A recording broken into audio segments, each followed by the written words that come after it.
سب سے پہلے تو I would say it is really a great opportunity for me, like homecoming. اور اللہ تعالیٰ کا بہت شکر ہے کہ I am back where I left a few years ago. یہ جرنی جو ہے اتنے سالوں کی یہ بڑی نشیب و فراز سے گزری ہے، اور نشیب میں خود اپنے ہی گھر کا بھی کچھ رکھا تھا لیکن بہرحال I think all is well if end is well. I think نہ آپ میرے لیے نئے ہیں نہ میں آپ کے لیے نیا ہوں. پلاننگ کمیشن اور ministry of planning in the past has really performed some very great tasks. جو رولز آف بزنس ہیں مجھے بتانے کی ضرورت نہیں کہ اس میں آپ کا کیا رول ہے. یہ ادارہ پاکستان کی ڈیولپمنٹ کا کیٹلسٹ ہے، اور کسی اور منسٹری کا اتنا آل انکمپسنگ رول نہیں ہے جتنا ministry of planning and development کا ہے. ان اے وے یہ پوری حکومت پاکستان کا ایک مرر امیج ہے کہ جس میں ہر شعبے کا سیکشن موجود ہے اور یہ ہر شعبے کے ساتھ ڈیل بھی کرتا ہے. تو ایک منی جو حکومت ہے وہ اس وزارت کے اندر موجود ہے. پلاننگ نے ماضی میں بھی پاکستان کی ترقی میں بڑا اہم کردار ادا کیا ہے، اور مجھے یاد ہے کہ 2013 میں جب ہماری حکومت آئی تھی تو اس وقت پلاننگ کی حالت یہ تھی کہ یہ منسٹری آف فائنانس کا ایک ذیلی ادارہ تھا، اور منسٹری آف پلاننگ کو حکومت کے اندر بھی اور حکومت کے باہر بھی نہیں جانتا تھا. تو سب سے پہلے ہم نے اس وقت جب مجھے بھی پوچھا گیا کہ میں نے کون سی وزارت لینی ہے تو میں نے خود بائی چوائس پلاننگ لی تھی، کیونکہ میں سمجھتا تھا کہ یہ وزارت ایک بہت اہم کردار ادا کر سکتی ہے. تو اس کو ہم نے وزارت خزانہ سے نہ صرف آزاد کرایا بلکہ اس کا ہم پلہ بنایا، اور پھر منسٹری نے بہت کارہائے نمایاں سر انجام دیے. آپ کا کام صرف یہ نہیں ہے کہ آپ نے پروجیکٹ کلیئرنگ ہاؤس کا کام کرنا ہے، یا آپ خود بخوبی جانتے ہیں کہ CTWP یا ایکنیک کا سیکریٹریٹ یا پروجیکٹ کو پروسیس کرنے کا یا اس پر مہر لگانے کا کوئی ادارہ نہیں ہے. اس ادارے نے پاکستان کا ایک پورا ڈیولپمنٹ پرسپیکٹو ڈیولپ کرنا ہے، اس کو امپلیمنٹ کرنا ہے. اور اسی آپ کو یاد ہوگا کہ پرسپیکٹو سے جب ہم نے 2013 میں کام شروع کیا تو آپ لوگوں نے ہی ویژن 2025 بنایا، جو کہ دنیا کے بہترین تھنک ٹینکس نے اور سربراہان مملکت نے اس کو سراہا. اور ایک سمٹ میٹنگ جو چائنا میں تھی، پریزیڈنٹ شی نے اپنی تقریر میں اس کے کئی حوالے دیے. تو وہ پلاننگ کمیشن نے ہی بنایا تھا، اس میں کوئی میکنزی کو ہم نے کنسلٹنٹ نہیں بنایا تھا، ہم نے کوئی اور بڑا لمبا چوڑا کنسلٹنٹ انگیج نہیں کیا تھا. لیکن جو ہماری اپنی قوم کی اجتماعی دانش تھی اس کو یکجا کر کے آپ لوگوں نے ہی اس کو بنایا، اور ایک بہت شاندار وہ پرسپیکٹو بنا، پلان بنا پاکستان کا. اور جب ہم وہ کام کر رہے تھے آپ کو معلوم ہے کہ اس وقت لوگ مذاق اڑاتے تھے کہ جی آپ جس ملک میں 18 گھنٹے بجلی نہیں ہے آپ اتنی دور بھی سوچ رہے ہیں، یہ کیسے ہوگا. اور اس میں اس وقت جب یہ طے کیا گیا کہ ہم 2025 تک ٹاپ 25 اکانومیز میں آئیں گے، تو کئی لوگوں نے ہماری دانش کا بھی مذاق اڑایا کہ یہ خواب ڈے ڈریمنگ کرنے کے لیے تو اچھے ہیں لیکن حقیقت سے ان کا کوئی تعلق نہیں ہے. لیکن پھر 2017 میں پرائس واٹرز کوپرز نے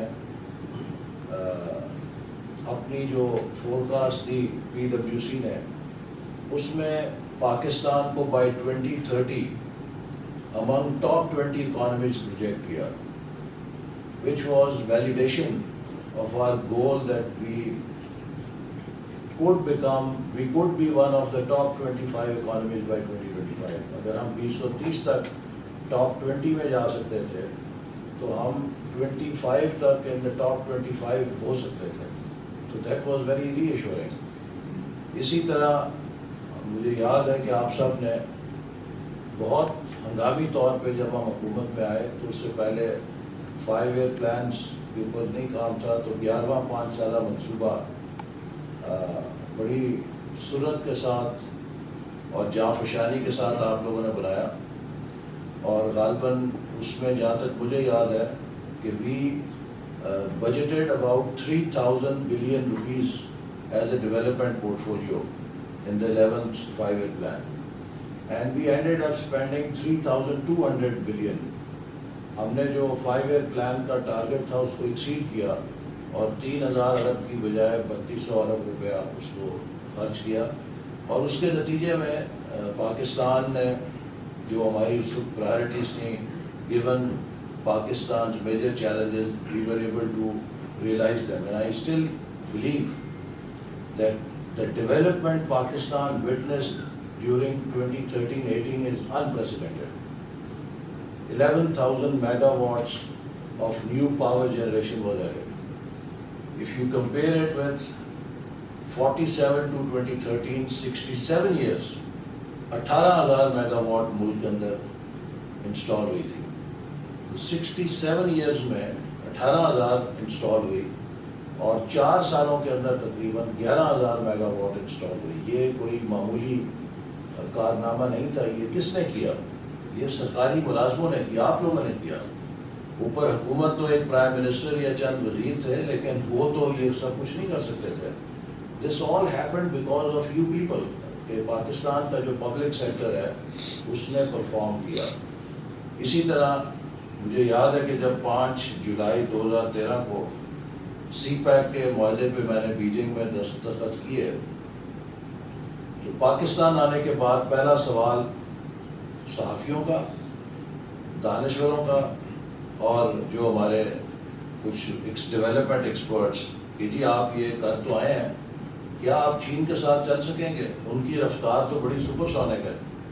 کیا پاکستان کا پبلک سیکٹر ڈیلیور کر پائے گا؟ کیا ہم چین کی مشین کے ساتھ ہم پلہ ہو سکیں گے؟ یہ کیسے ہوگا؟ اور بہت سے سوالیہ نشان تھے.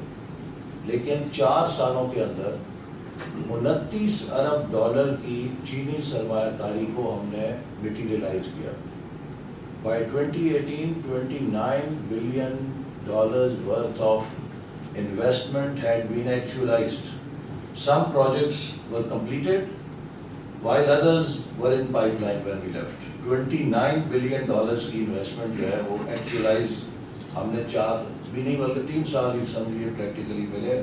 تو اس کے اندر چونکہ 2015 میں جب پریزیڈنٹ شی آئے، 15 میں آئے تھے، اپریل 15 میں، تو اس کے بعد سے یہ سفر شروع ہوا اور وی ور ایبل ٹو میٹیریلائز دس. تو وہ کیسے ہوا؟ آپ لوگوں نے کیا. جتنے سی پیک کے پروجیکٹس تھے وہ منسٹریز نے کیے، ان کی ساری اسکروٹنی پلاننگ نے کی، پلاننگ نے ان کی یہاں سے سی پیک سیکریٹریٹ سے فیسیلیٹیشن کی. تو یہ پاکستان کا پبلک سیکٹر ہے جس نے یہ سب کچھ کیا. لیکن بدقسمتی سے جو اس ملک میں کچھ سیاسی حالات بنے، انہوں نے ایک ایسا ماحول پیدا کیا کہ ہر اچھائی کو برائی بنا دیا.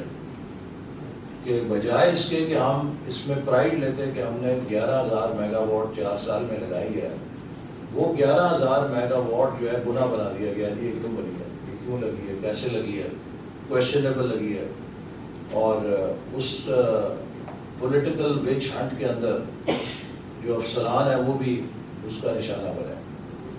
میرے ساتھ جو ہوا، I don't blame anyone and I take responsibility for everything we did here. کیونکہ جو منسٹر ہوتا ہے اس کا یہ کام نہیں ہوتا کہ وہ لوگوں کے پیچھے چھپے، اس کا کام ہوتا ہے کہ وہ اپنی ذمہ داری قبول کرے. اگر ناروال اسپورٹ سٹی کا ریفرنس میرے اوپر بنا تو میں نے عدالت میں کہا کہ I am responsible and I will take responsibility. جب ٹرائل ہوگا کسی افسر کو آپ میری وزارت کے نہ پوچھیں اس میں کہ انہوں نے کیا کیا. میں اوپر تھا تو میری ذمہ داری ہے کہ جو کام بھی ہے اس کے لیے میں ذمہ دار ہوں. لیکن مجھے پھنسانے کے لیے 17, 18, 19 گریڈ کے افسروں کو جب بلا کے کہا جائے گا کہ یہ اسٹیٹمنٹ لکھو یا اندر چلو، تو سرکاری افسر جب نیب کے دفتر سے نکلے گا تو وہ کانوں کو ہاتھ لگا لے گا کہ بھی آئندہ میرے باپ کی توبہ، میں کسی پروجیکٹ کی فائل کو ہاتھ نہیں لے لوں. تو کیا ہوا؟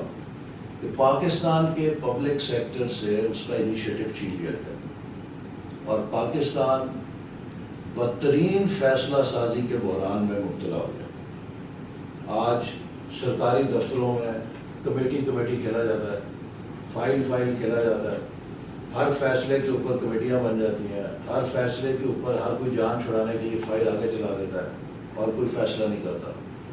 ملک فیصلوں کے بغیر نہیں چلتے۔ آپ غلط فیصلہ کریں لیکن بر وقت فیصلہ کریں، وہ اس سے اچھا ہے کہ آپ کوئی فیصلہ نہ کریں اور چیزوں کو لٹکاتے رہیں۔ تو انڈیسیژن جو ہے وہ بہت بدترین چیز ہے۔ تو اسی لیے ہم اب آج جہاں کھڑے ہیں، پاکستان کے مسائل بڑے کمپاؤنڈ ہو چکے ہیں۔ جو ہمارا میکرو اکنامک سٹرکچر ہے وہ آپ کے سامنے ہے۔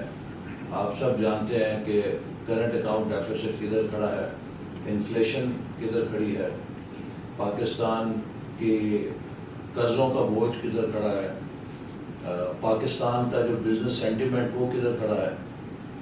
2017 میں اسی منسٹری کے اندر مجھ سے امریکہ کا سفیر ملنے آتا تھا، برطانیہ کا ہائی کمشنر آتے تھے، یورپین یونین کے لوگ آتے تھے، جاپان کا امبیسڈر آتا تھا۔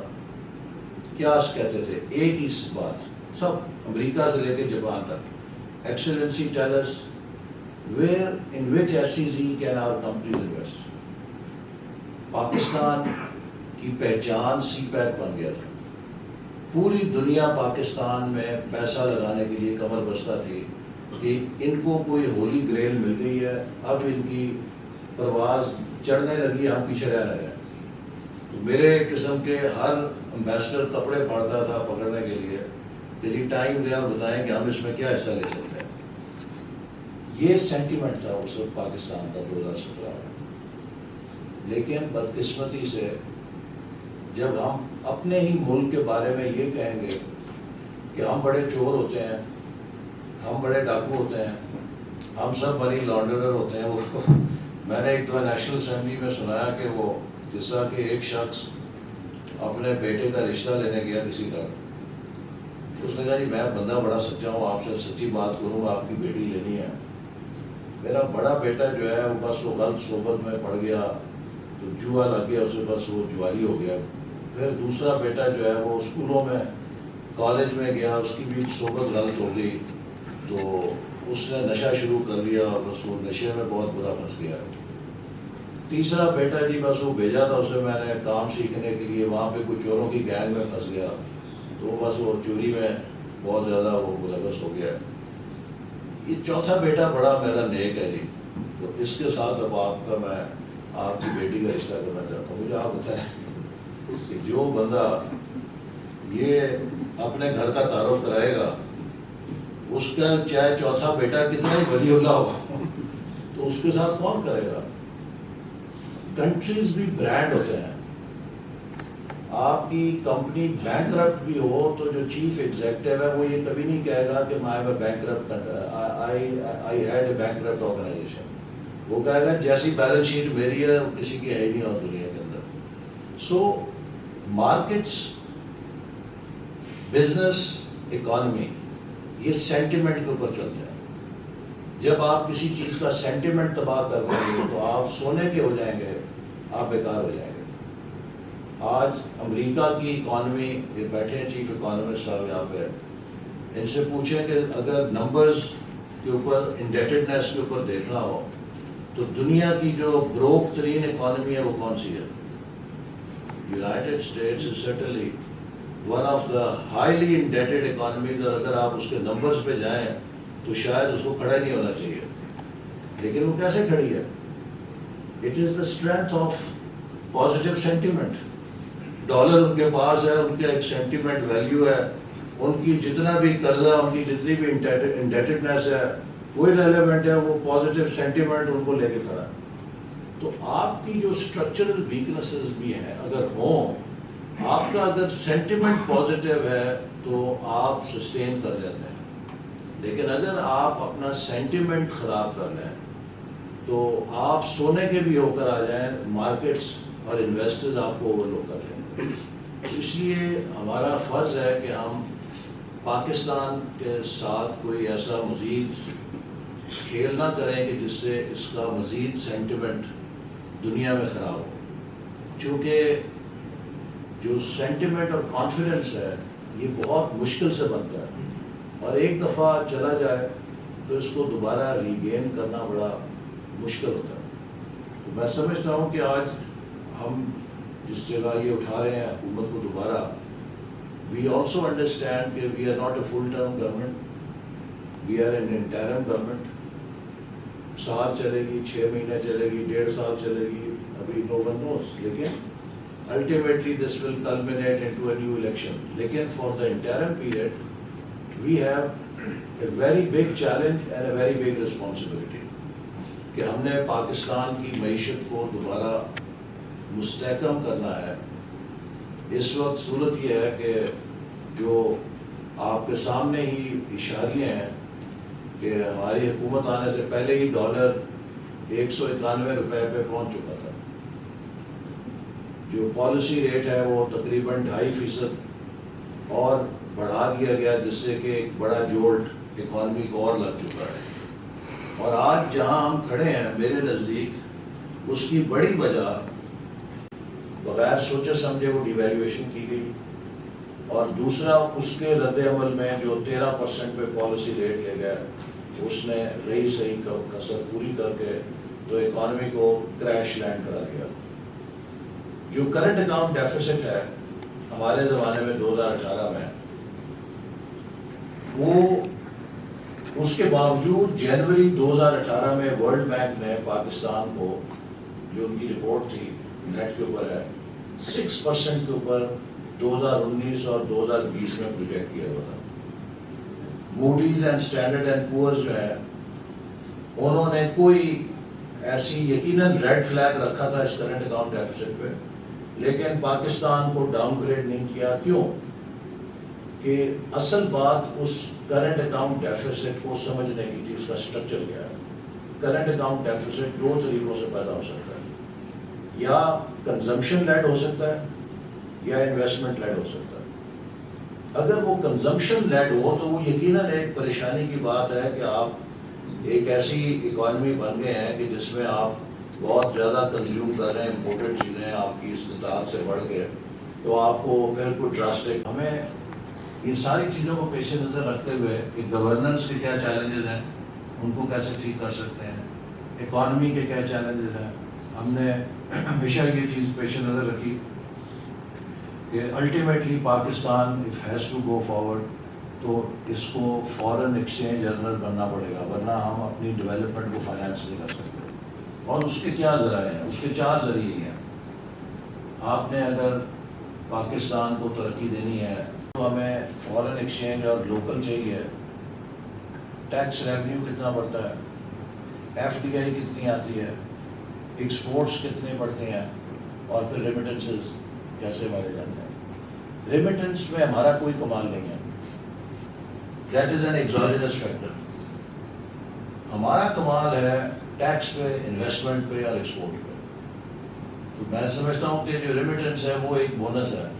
ہم کبھی اس کو اپنا ایک پرماننٹ ایلیمنٹ نہیں لے سکتے کہ یہ ہمارا کوئی پرماننٹ ریسورس ہے. وہ کسی وقت بھی ڈرائی ہو سکتا ہے، کسی وقت بھی چینج ہو سکتا ہے اس کی جو بھی کنٹریبیوشن ہے. لیکن Pakistan has to sustain itself through higher tax collection, through higher foreign direct investment. آپ نے وہاں پہ امیجن کیجیے کہ ویتنام جیسا ملک 1 کروڑ آبادی ہے، شاید $30 بلین ایف ڈی آئی. اب ہم 22 کروڑ کی آبادی ہیں، مشکل سے 1.5 ارب، کبھی 3 ساڑھے 3 پہ چلے جائیں تو لٹیاں ڈالتے ہیں جناب بہت کمال ہو گئے، 3.5 بلین کی ایف ڈی آئی ہوگی. ہر ملک جس نے ایکسپورٹ میں ترقی کی ہے اس نے ایف ڈی آئی کو ٹیپ کیا ہے. ہم بدقسمتی سے اسے نہیں ٹیپ کر سکے فار مینی ریزنس. تو ہم کس طرح ایک انویسٹمنٹ فرینڈلی کنٹری بنے، ایکسپورٹس کیسے ہم بڑھائیں. آئی ریمبر کہ we had very good meetings here with SMETA and some SME sector people, and SMETA was projecting کہ $40 to $60 billion Pakistan export earning صرف SME سیکٹر سے لے سکتا ہے. چلیں 60 بلین 45 نہیں تو 20 ہی لے لیں تو بہت بڑی بات ہے. But there is so much potential کہ جو ہم SME سیکٹر سے لے سکتے ہیں. اور اسی طرح I think we also need to revive. ہم نے جو اینڈ میں ایک شروع کیا تھا کام کہ ہمیں پاکستان کی پوری اکانومی کو کلسٹر بیسڈ اپروچ پہ دیکھنے کی ضرورت ہے. We have to develop growth cluster. اور اسی طرح I think I must give credit کہ آپ لوگوں نے 5 سالوں میں 700 ارب روپے کی ریشنلائزیشن کی تھی PSDP میں. جو PC1 آتے تھے, یاد ہے کہ نہیں یاد ہے؟ کتنی تھی؟ 650 پہلے تھی اور پھر بعد میں 55 ہوتے 75. 705 ارب روپے کی ریشنلائزیشن یہاں پر آپ لوگوں نے کی تھی ان منصوبوں میں جو وزارتوں سے آتے تھے. کیوں؟ ہر وزارت چاہتی ہے کہ اس کو منسٹری فائنانس گھاس نہیں ڈالتی. کرنٹ بجٹ میں سے اس کو نہ AC لینے کے پیسے ملتے ہیں, نہ لیپ ٹاپ لینے کے پیسے ملتے ہیں, نہ رینوویشن کے پیسے ملتے ہیں. تو وہ سارے کا سارا جو جاری اخراجات ہیں وہ ڈیولپمنٹ بجٹ پہ لاد کے وہ یہاں سے چوری سے نقب لگا کے لے جانا چاہتے ہیں اور اپنے حساب کتاب پورا کرنا چاہتے ہیں کہ ہم اپنے دفتر اچھے کر لیں, ہم 4 بندے اور لے لیں, ہم اپنی گاڑیاں بھی پوری کر لیں, ہم لیپ ٹاپ بھی لے لیں. But that is not development expenditure. لیکن ہر سیکشن چیف, میں نے پہلے بھی کہا تھا کہ you are supposed to be not just a babu for PC1 clearing house. ہر section chief is also supposed to be a thought leader of his اور ہر ڈیولپمنٹ سیکٹر. آپ اگر ہیلتھ کے چیف ہیں تو آپ کو ہیلتھ سیکٹر کے ایشوز کا بھی پتہ ہونا چاہیے, اور سب سے بڑھ کر یہ کہ ہیلتھ سیکٹر کے 15-20 ٹاپ ریسورسز پاکستان میں کون سے ہیں وہ آپ کے فنگر ٹپس پہ ہونے چاہیے. تو ہر سیکشن چیف مجھے, اور یہ آپ کو ایکسرسائز کرنے کی اس لیے بھی ضرورت ہے کہ اگر ہم یہ ٹرن اراؤنڈ پاکستان کانفرنس کریں گے تو اس میں we really want to see each and every person ہو اپنے اپنے سیکٹرز میں جو ٹاپ ریسورسز ہیں, ہیومن ریسورس ہے, پرائیویٹ سیکٹر کے اندر, اکیڈیمیا کے اندر, اس کو آئیڈینٹیفائی کریں, ان کی لسٹیں بنائیں اور وہ آپ کے ساتھ وابستہ ہونے چاہیے. اور مہینے میں آپ کو اپنے سیکشن میں ایک ضرور ڈائلاگ کرنا چاہیے اپنے سیکشن کے جو اسٹیک ہولڈرز ہیں, جو ایکسپرٹس ہیں ان کے ساتھ, تاکہ وی آر کرنٹ کہ what is happening in education, health یا انرجی اور IT سیکٹر, اور اس کو ہم مزید انیبلمنٹ کرنے کے لیے ان کی وزارت کے ساتھ مل کے یا جو ہمارا ایک ڈیولپمنٹ رول ہے وہ کیسے کر سکتے ہیں.